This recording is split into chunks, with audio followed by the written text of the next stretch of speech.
we seen Gary Sanchez being released by the Mets catcher, right? And I think that's part of the problem. The Mets needed a catcher. They had DHs.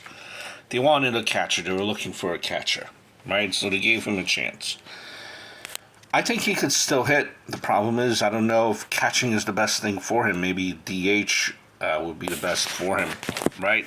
So, I think really what it came down to is he was released after that Cub game. If you watched the game, or even if you were paying attention to Joe Girardi, who was in the Cubs booth at the time,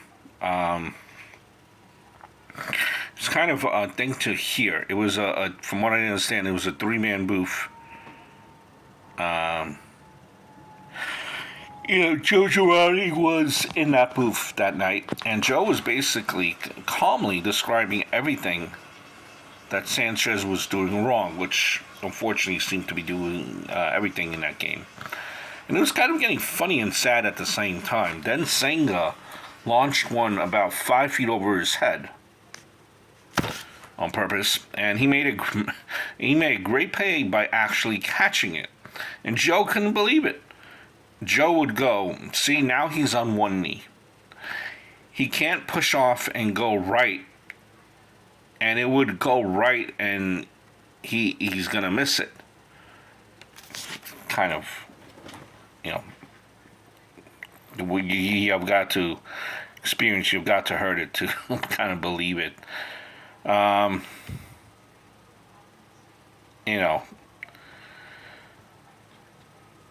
Here's the thing.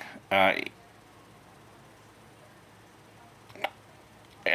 still think that he could hit, right?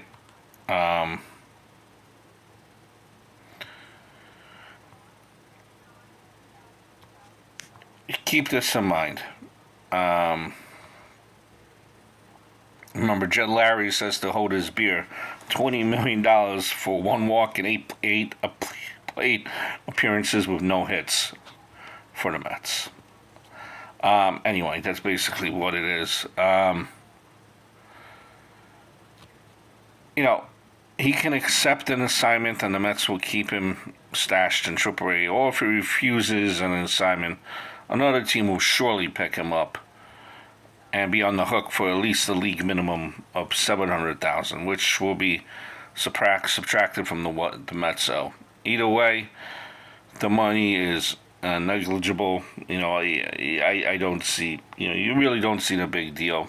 It was worth a flyer for someone, who had some stopgap offensive potential.